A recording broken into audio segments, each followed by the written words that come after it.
Assalamualaikum warahmatullahi wabarakatuh. Perkenalkan, nama saya Asep Supriyadi dari kelas 12 IPS 6. Di sini saya mau membahas atau menerangkan tentang perpecahan Cekoslowakia. Langsung saja ke pembahasannya. Negara Cekoslowakia terbentuk sekitar akhir Perang Dunia I pada bulan Oktober 1918 dan menjadi sebuah negara yang berdaulat di Eropa Tengah. Perlu diketahui kalau terbentuknya negara Cekoslowakia adalah penggabungan antara dua negara, yaitu Ceko dan Slovakia. Negara Ceko sendiri berada di bagian barat, sedangkan negara Slovakia berada di bagian timur. Setelah bergabung menjadi negara Cekoslowakia, negara ini memiliki ibu kota di Praha, yang saat ini sudah menjadi ibu kota dari negara Ceko. Ingin tahu lebih rinci? Yuk kita simak sesama pembahasannya di bawah ini. Sejarah Cekoslowakia. Terbentuknya negara Cekoslowakia berawal dari runtuhnya kekuasaan Austria-Hongaria pada tahun 1918. Untuk semakin memperlemah kekuatan dari Austria-Hongaria, jadi mereka tidak lagi memberikan ancaman ke depannya pada negara sekutu yang memenangkan Perang Dunia I, mulai memecah wilayah Austria-Hongaria jadi beberapa bagian, adalah Cekoslowakia. Sejak terbentuknya negara Cekoslowakia menjadi sebuah negara republik, negara ini sudah terkenal sebagai negara industri yang cukup maju di Eropa. Hal ini disebabkan semasa kekuasaan Austria-Hongaria, Cekoslowakia dijadikan sebagai pusat industri, dan salah satunya yaitu pembuatan senjata. Pecahnya Cekoslowakia usai rejim komunis. Diruntuhkan konflik yang sebelumnya terpendam mulai muncul kembali.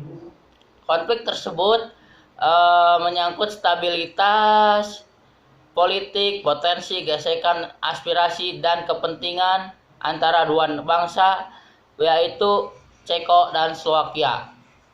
Hal itu yang jadi salah satu tantangan utama selain masalah ekonomi yang dihadapi pas presiden baru, yaitu Václav Havel, presiden non-komunis sekaligus pejuang HAM yang diangkat menjadi presiden pada 29 Desember 1989.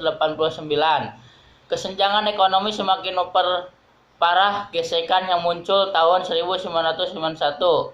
GDP, proses Gross Domestic Product atau produk domestik bruto Republik Ceko 20% lebih tinggi daripada Republik Slovakia.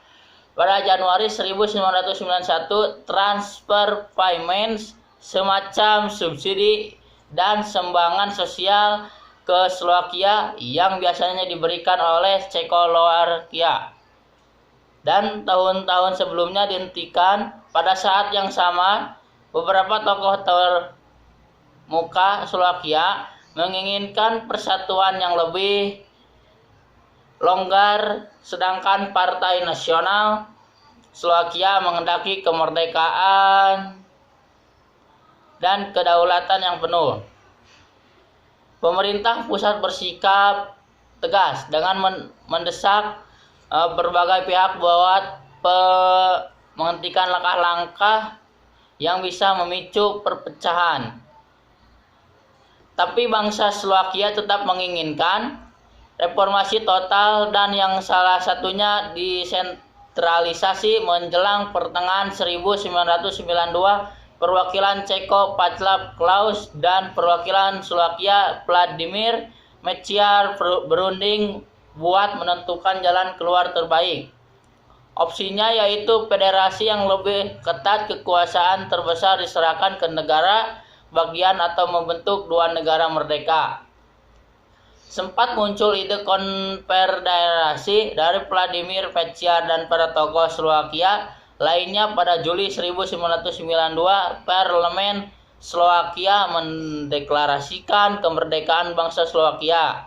6 hari kemudian, Klaus dan Mečiar mendatangi pembubaran Cekoslowakia dalam sebuah pertemuan di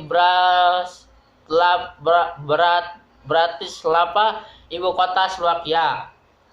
Akibat kekecewaan atas kesepakatan tersebut, Presiden Ceko yaitu Václav Havel mengundurkan diri. Setelah itu diadakan serangkaian perundingan supaya perpecahan tersebut berjalan damai. Pada November 1992, Majelis Federal mengesahkan UU No. 541 Konstitusion ACT 541 tentang pembagian properti antara Ceko dan Slovakia.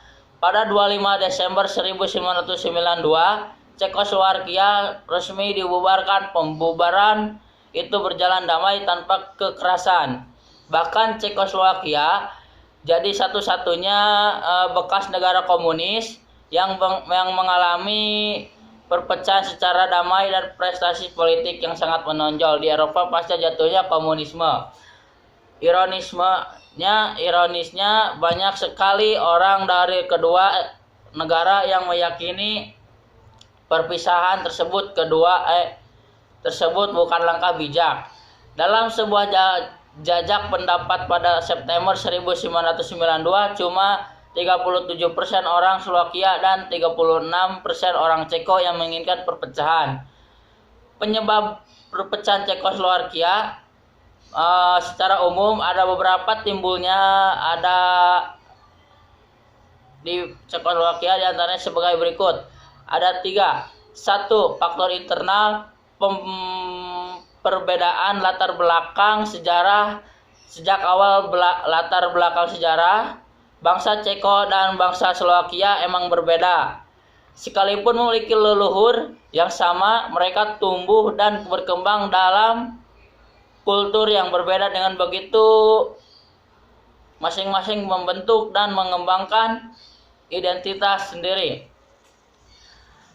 Persatuan tidak pernah jadi cita-cita atau aspirasi mereka sejak awal. Tampaknya pihak yang menginginkan persatuan cuma bangsa penjajah, Uni Soviet dan Austria-Hungaria.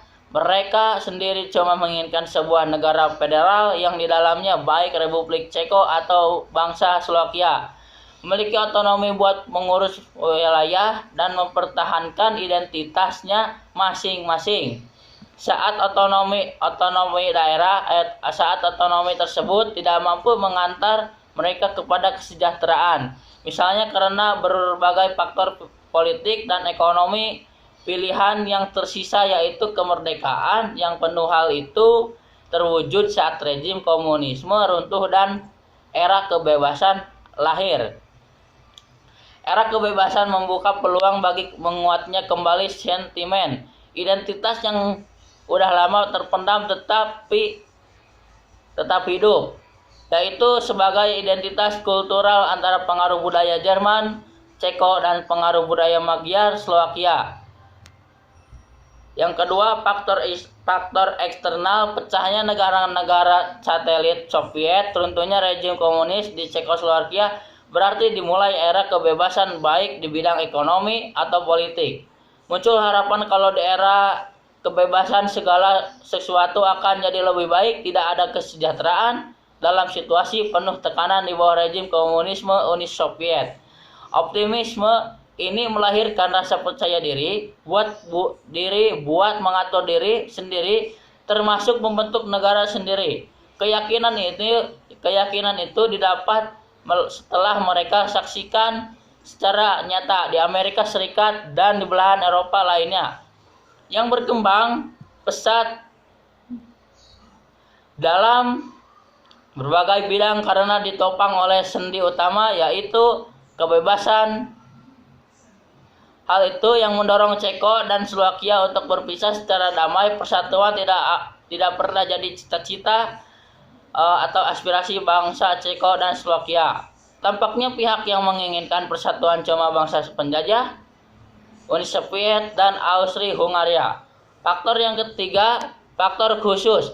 Slovakia merasa sebagai anak tiri dalam negara Cekoslowakia. Dua entitas, Ceko dan Slovakia, emang berasal dari leluhur yang sama, tapi memiliki nasib berbeda. Sejak ada di bawah kepemimpinan Boris Przemyslow, Praha, ibu kota kerajaan Bohemia, tumbuh sebagai kota yang maju. Hal sebaliknya dialami Bratislava, ibu kota Slovakia, sejak bersatu dalam negara federal Cekoslowakia. Negara bagian Ceko secara reguler memberi tunjangan sosial dan subsidi yang disebut transfer payment ke negara bagian Slovakia. Ceko Praha jadi pusat kemajuan, artinya kesenjangan ekonomi antara dua entitas tersebut begitu terasa. Tanpa disadari, hal ini menimbulkan kecemburuan yang pada gilirannya ikut membentuk tekad bangsa Slovakia buat membentuk negara sendiri. Meskipun berpisah secara damai, dampak perpecahan Cekoslowakia mulai terjadi setelahnya.